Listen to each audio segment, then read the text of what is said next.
I have the strangest parking spots for diving. Good morning, everybody. Welcome back to the channel. This is Henry. I am located at Goldworthy Pier again, here at Waterfront Park in North Vancouver. And I am working with the city of North Van today, and we're going to go back and there's a sunken little skiff. For people who watched the other video that was like a few months prior, you'll know that I did run into a little skiff that I couldn't find a way to get that out of the water, so we have a plan for that. And then there was two rental, like electric rental bikes from Lime. I got one of them out, and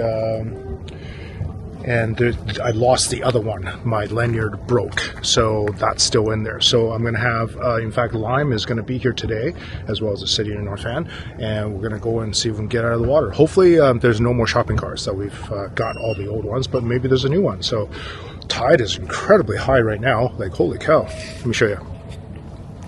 So this, yeah, you can see the watermark there. The last time we were here, tide, you can actually see the rocks still. This is as high as the tides will go. In fact, this ramp is level, like damn near level.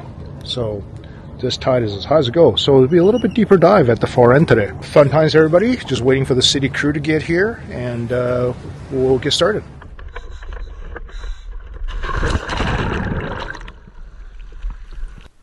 So this dive here, I had a new to the team member. This is Erin. She's in the water with me.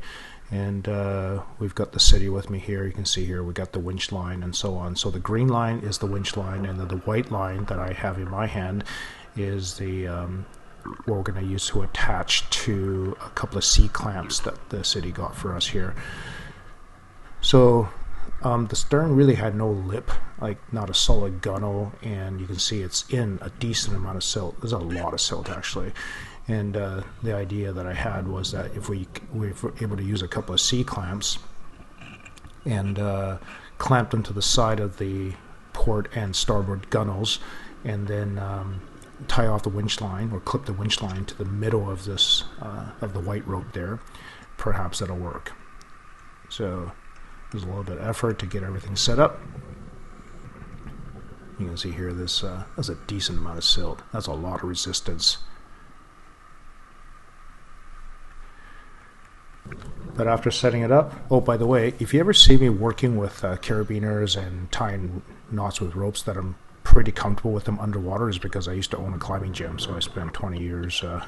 I am a certified climbing instructor, so the comfort with ropes and carabiners is pretty evident. So went to the top, got them to start the winch up, and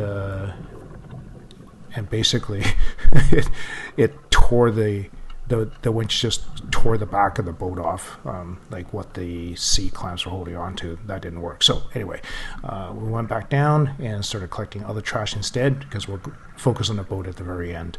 So right away I saw a shopping cart, and here I am. I'm just signaling to Erin to actually pass the rope through the crab trap and then clip it off to the shopping cart.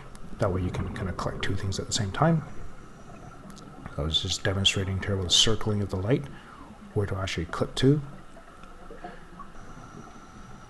So she got it right away. You can see that I'm giving her a circle to acknowledge that she's doing everything right. And then I figure on the way up, might as well grab whatever trash I can carry. You can see here's an abandoned crab trap, and this is a great example of what we call a perpetual killing machine. So inside here I'm signaling to Erin, telling her to come and check it out. So you can see there is a live crab inside the trap. It had gotten in to eat whatever was in there. That trap is really old, so all the bait is gone, so it kind of just got in there to eat whatever was in there. Probably it previously deceased something, and then it got trapped in there, couldn't get out. I really didn't have a way to work with this trap underwater, so I just brought the whole thing to the surface, and I'll let the surface sport figure out how to get the crab out. So they were able to obviously open it up pretty easily above water, and then save the starfish and whatever else that was stuck to that thing. And then Erin came up, and she passed off whatever metal fragments that she found. And there is the shopping cart. I actually can't see the crab trap. Yeah, maybe the crab trap fell off. But either way, there is there's a shopping cart. So went down with the tow line, found another shopping cart, and then and it was right next to the nest of ropes that I have come to get last time, and I got part of it out. And if you recall, if you watched the previous video, that mess of rope, it had a little wire or broken piece of wire inside, and when I reached underneath it, that's how I poked a hole in my glove and flooded my glove. So this time I was really concerned with it. I was really gentle, putting my hand into this nest of ropes here. So basically grabbed the lanyard here and clipped off,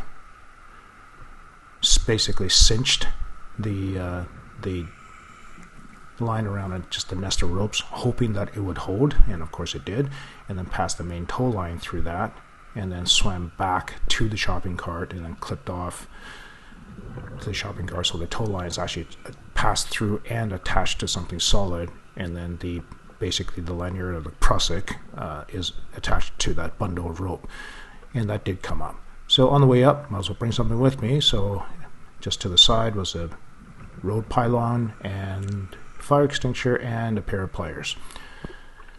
So surfaced, let the team know that they could start winching that shopping cart up, and passed up my finds, and looks like Aaron's found a couple of cell phones and a chair. Back down I go again. Aaron scouted out. What I cut out of the video was lots of time either me sitting at the surface or Aaron sitting at the surface, whatever. Obviously there's other things happening besides what you see in this video. But she was able to scout where the bike that we came to get is. So once I found the bike, I had to look around to see if I can find the lanyard that I used, my personal lanyard that I lost last time, and of course it's not around the bike, which is totally fine. So took the tow line, attached to the bike, and then as I was swimming back to make sure that the bike had a clear path to the surface, I found this little buoy here, and I pulled on it as hard as I could, and it was attached to something incredibly solid underneath the sand there, and it wasn't coming out. I didn't have a cutting device that was actually big enough to actually cut that rope, so I just left it there. I'll have to come back for it another time. And there's the bike coming out of the water with the 9,000-pound winch. Man, I love that winch. I wish I had one. Wish we had one for the team like that, but that's okay. We'll just call the city when we need them. So there's the bike that we came to get. So now, at the end of our dive now, so we decided to give one more attempt to see what we can do about that boat. So the city guys, the arborists, gave me this blue strap, and it's a tree saver. So they actually wrap this around a tree when they do redirections and pulleys and things like that, so they don't damage the tree.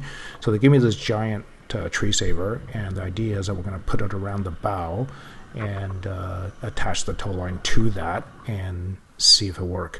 So, and this is me sitting at the surface and waiting for them to winch that thing out. And it was many minutes of watching that winch struggle, and it wasn't going anywhere.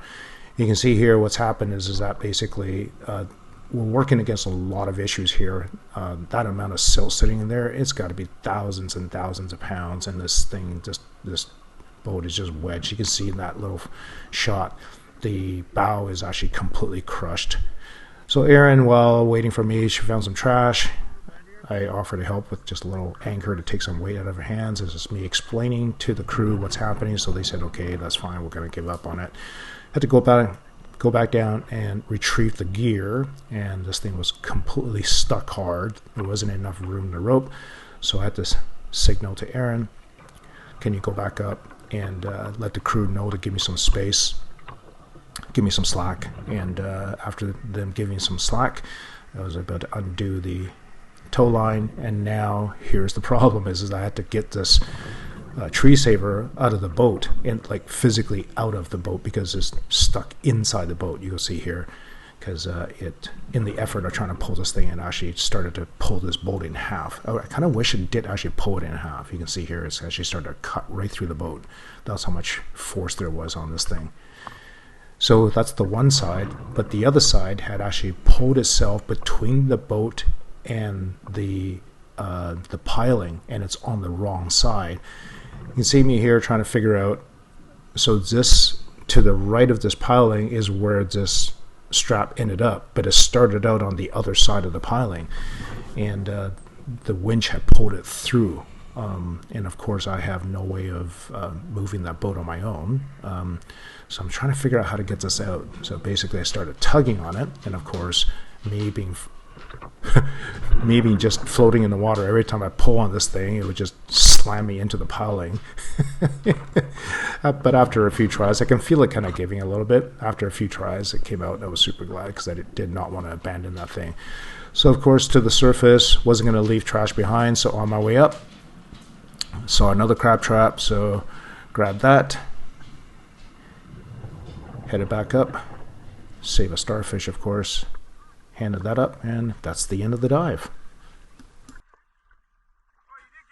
Right, that was a successful dive in a sense. We got lots of trash out. Couldn't get the boat, but I got the bike. Hang on a second, let me show you what we got here. So we got a couple of cell phones, laptop. These pylons actually all came from the ocean, and obviously we got more milk crates. We got a chair. Let's see, 1, 2, 3, 4 milk crates. We got 2 shopping carts. 1, 2, 3 crab trap, and then so there's 3 crab trap there, and then that looks like more of a prawn trap kind of thing. There is an urn in there, but there's no ashes in it, but the urn's gone, and there's the ropes that originally came for. There is a tire. Right on. Okay, guys, have a good day. Tire, fire extinguisher. Yeah, so there's no ashes in the urn. So really it's just garbage. And then we got this tire here. Yeah, all those. The last dive we got a lot of the ropes out, but there is the rest of the rope. Line bike was here, and they actually already took the bike away. There's the bike. There you go. Where's the bike? There we go. Okay, there's the bike. There's the proof that we got it out of the water. Too efficient. Anyway, so there we go, guys. That was a lot of work. Unfortunately, that boat's still down there. We couldn't get it out of the water, but we did get the rest of the trash.